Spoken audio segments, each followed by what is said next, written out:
La Máquina Deportiva, la factoría a nivel mundial de los deportes. Aaron, thank you for the time back in the fray for 2025. Take some questions, and I think we can start now. So whoever has one, use the raise hand function, raise hand button function, and we'll begin.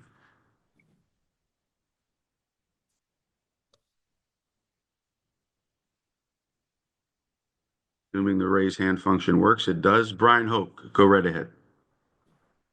I'll lead off. Aaron, congrats. Was there any doubt in your mind if you'd be coming back, and how interested are you in a possible extension beyond this?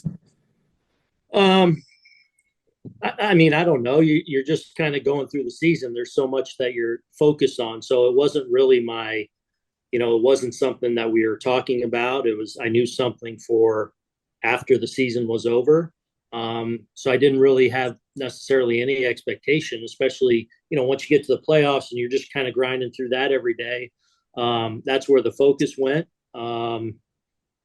So I'm excited to be back, and, we'll see if there's, any more dialogue that goes on. As far as you asked about an extension, we'll see in that regard, but regardless, I'm excited to be back and excited to get to lead this crew again. Is that something that's being talked about now? No, we're not, but I think that said, a lot's gone on after the season with just, throughout the organization, contracts being up, and, there's a lot of work to do that you don't necessarily get to attend to when you're going through the playoffs and the World Series. So I know there's a lot of, loose ends to tie up, organizationally. So we'll see what unfolds. But either way, I'm prepared and ready to go and excited for 2025. Thanks, Aaron. Mm-hmm. Another question?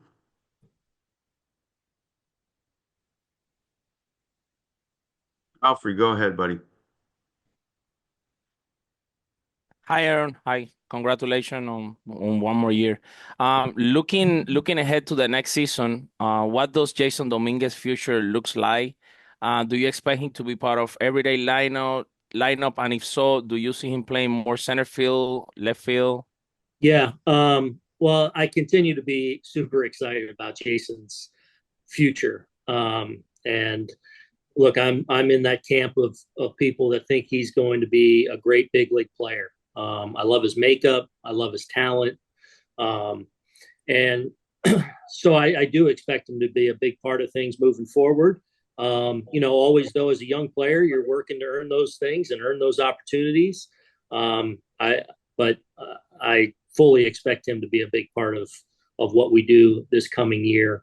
Whether that's in center or left kind of remains to be seen. It depends how our offseason shakes out. You never know, what our roster looks like going into spring training. But certainly feel like, he has that versatility to do either one.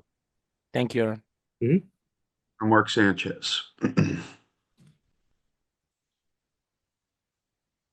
Hey, Aaron, congrats. I know you said that you'll see if there are talks about an extension and, loose ends to tie up and all that, but would you be okay to manage next season without a new contract? Yeah. I mean, here I am. And the reality is there's, tons of people going to work every single day with that existence, and, where it's, year to year. And, we just had a season where, I had that realization this year, that reality this year. And, we had, we were overall able to put together a strong season and get to the World Series. But the reality is, this is the existence a lot of people, not only in baseball, but in life in general have. So I'm excited to be here. I'm excited to be with this organization. I'm excited to work for the people that I get to work under and with, and especially this player group that so many of them I've developed a really strong tie to. Ron Blum, you're next. Go ahead. Hi, Aaron. Congrats on this. With 10 days perspective now, how do you look back on the whole year? As more positive or more negative? It's, I think, as I said to you guys right after, and said to our guys, this stays with you probably forever. The sting of not finishing it off, and stays with you forever. I talked about the 19 playoffs and, not getting through that. And these are things that sting. And that's still, that wound is still there, when you get close to the top of the mountain. But you always have the perspective of, the amount of good things that went on this year with,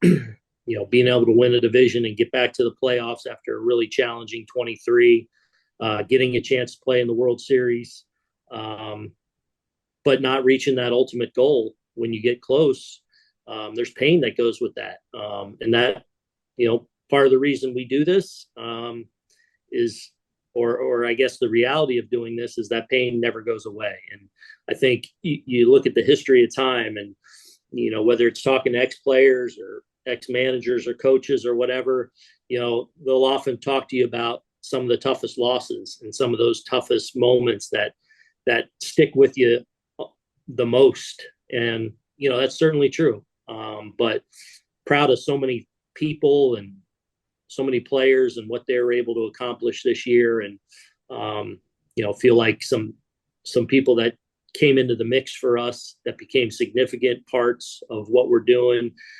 significant players in what we're doing that maybe you didn't necessarily even expect coming out of spring training, or what are they going to turn into? I feel like we saw the development of a couple of young pieces that are going to be really crucial figures for the Yankees moving forward, as well as some surprise people that we feel like are going to play significant roles moving forward. So I think there's a lot to be proud of always. There's a lot of people that you're proud of their development, but there's always the sting of not reaching that ultimate, finishing off that ultimate goal, especially when you get as close as we did. Were you bothered at all by some of the criticism of Joe Kelly in the aftermath? I mean, a little bit, but what the bottom line is, we didn't play as well as we could have, and obviously, especially had a tough inning in Game 5, and so that's the ultimate disappointment. I try never to get too caught up into what other people are saying or doing, especially when it comes from, certain places. Everyone's going to have their opinions and be entitled to things. Certainly, I am very proud of what we do as a group, and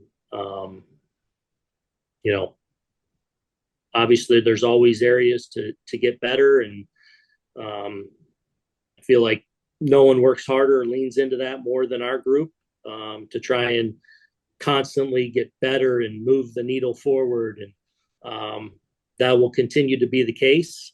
But proud of the people that I do it with, and what I know is our preparation and skill and talent walking around this building. Thank you. Mm-hmm. Go to Chris Kirschner. Hey, Aaron, just following up on Ron's question, did you think that the poor fundamentals was a problem for you guys, and what can be done to improve them next season? Yeah, I mean, you're constantly leaning into that. I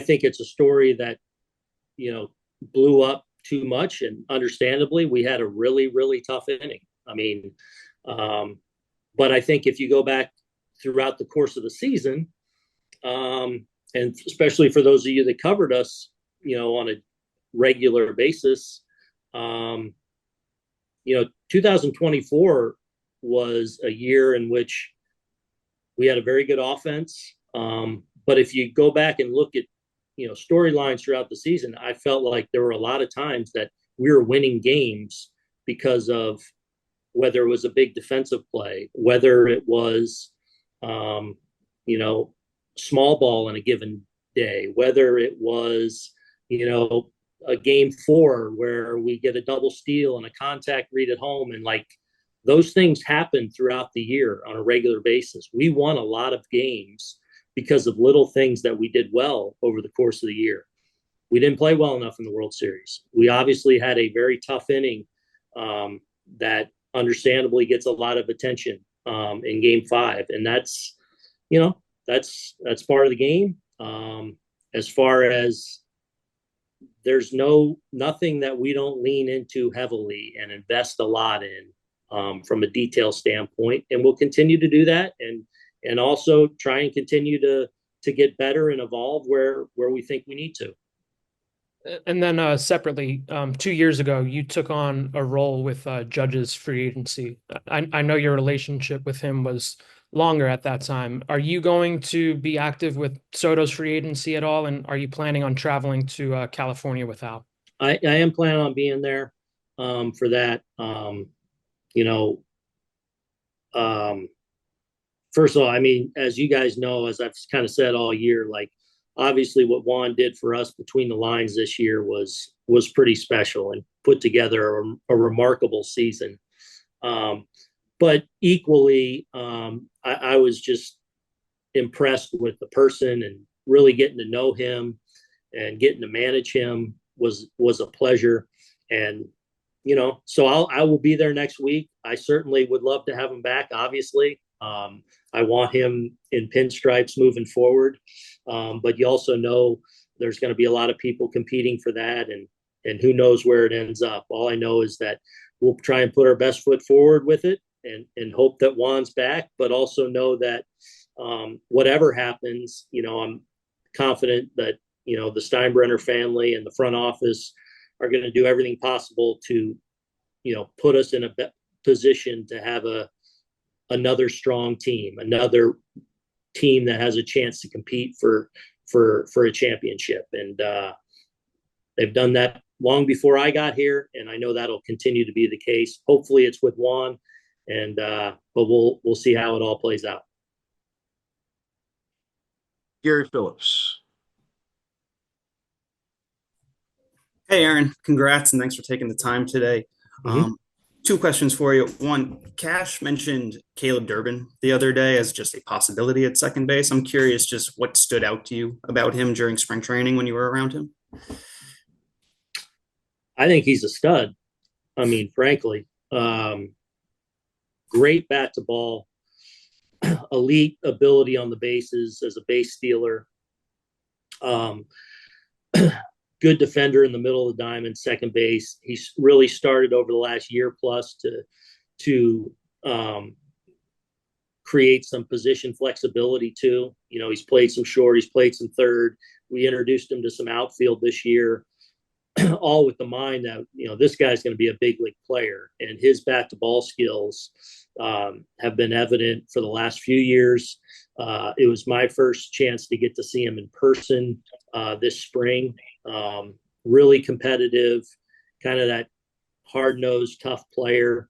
I'm excited about him. I think he's going to play a big role for us this upcoming season. Long off season ahead, obviously, but do you consider him a starting option either at second base or third base? I think he's put himself in that conversation. You know, certainly always as a young player, you got to earn those opportunities. Again, we'll see how the offseason unfolds, but he's definitely in the mix as a guy that's definitely knocking on the door, especially having gone to AAA now and had success. Obviously, I think most of you guys are aware of how well he's performed in the Arizona Fall League, and really now performed at every level the last few years. So he's definitely put himself in a position to really start to earn some serious big league consideration, and you know what role that is, you know, remains to be seen as the offseason unfolds, and then obviously as spring training unfolds and he continues to develop. Gotcha. And the other thing I just wanted to ask you about was, at this point, do you anticipate any changes to your coaching staff?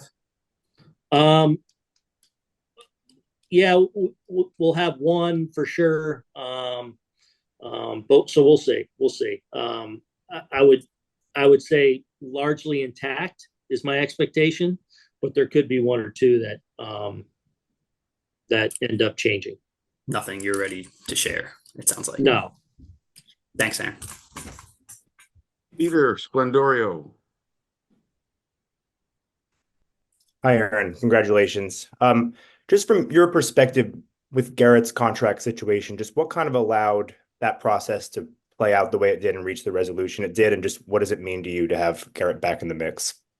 Yeah, so my contract hadn't been picked up yet at that point, so I was a little bit out of the mix. You know, obviously, Garrett's been everything we could have hoped for when we signed him. He's been an ace, and this year having gone through, an injury scare, for the first time, and obviously costing him the first few months of the season, for him to work his way back and to be pitching as well as he was at the end of the year just is a testament to his talent and determination. So at the end of the day, however it all got solved, I'm definitely excited to have Garrett back because, he leads our rotation in a profound way. And I've always felt like he is going to be a guy that I even saw this year, like have that ability to evolve as he gets older. He just has that pitch ability that's going to allow him to, I think, thrive for many more years. Thank you. Mm-hmm. Take a few more. Brian Hoke.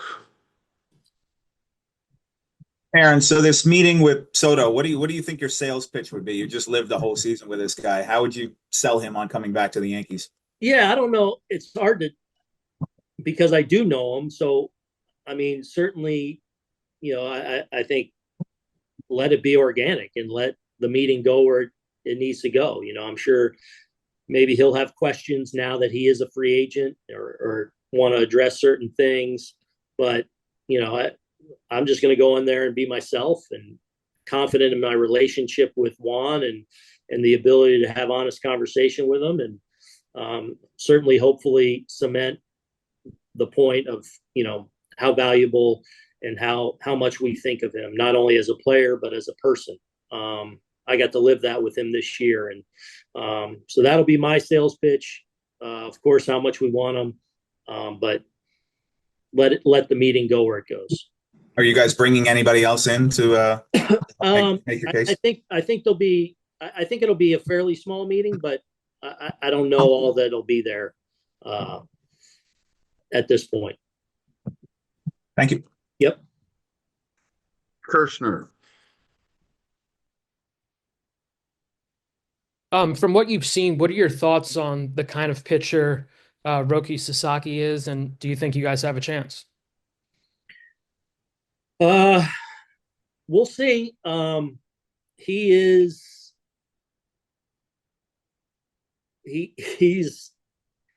really gifted, and very young. I think I heard something today that he's, right around the same age as Paul Skeens, and obviously has already done quite a bit in Japan.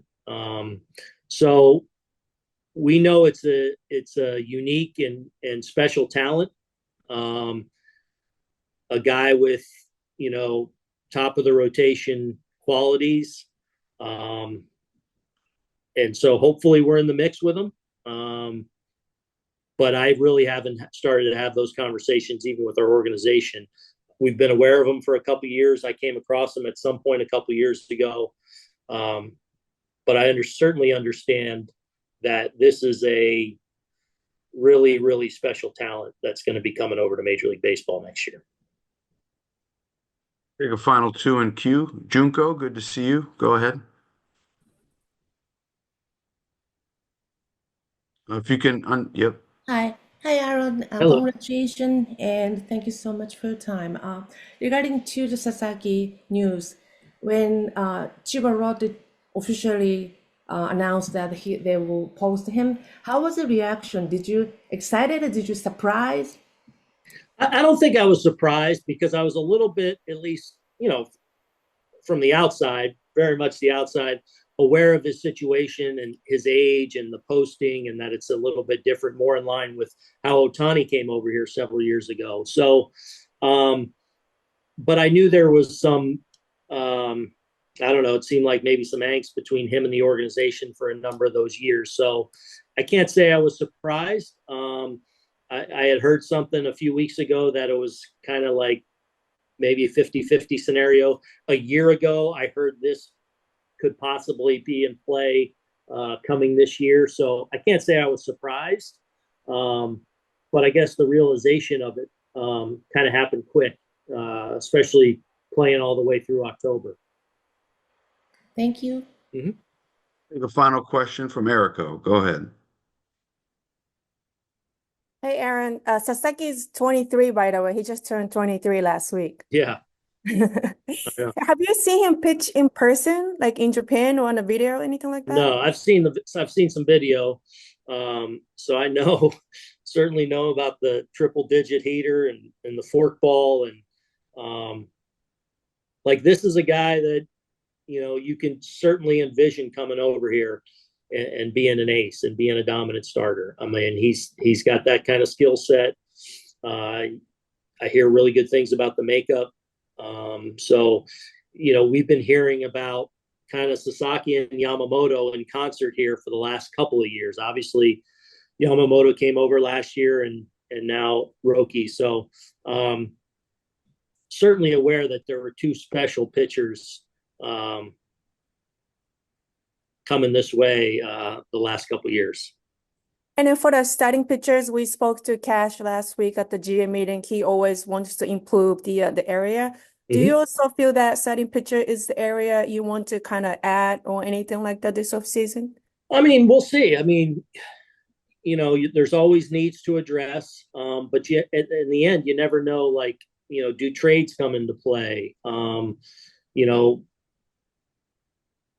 What ends up making the most sense? You're trying to improve where you can.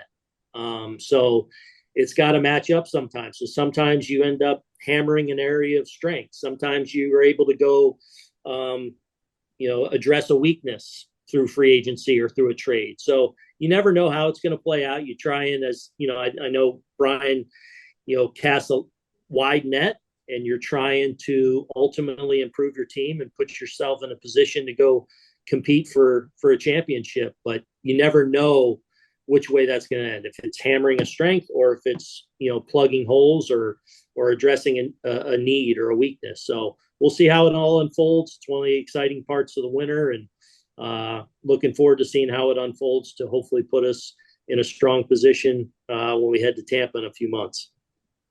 Thank you. Everybody, Aaron, thank you for the time. Appreciate it. Everybody enjoy the days without any baseball games, and we'll talk to you soon. Thank you, guys.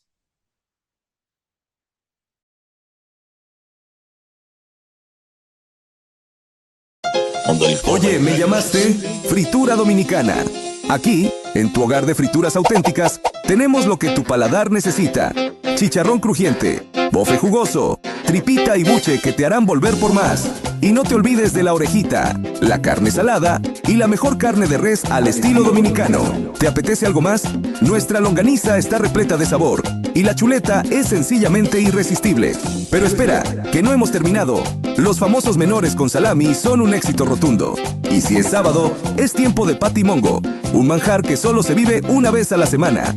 Haz tu pedido ahora mismo y deja que llevemos el auténtico sabor dominicano hasta tu puerta. Llámanos al 646-363-9543 o al 347-356-8424 y prepárate para disfrutar de una experiencia culinaria sin igual. Oye, ¿me llamaste? El verdadero sabor de nuestra tierra, donde cada bocado es una fiesta para el alma. ¡Llama ahora! ¡Llama ahora! Fritura Dominicana. Oye, ¿me llamaste? Si te quieres olvidar, en mi tren debes montar.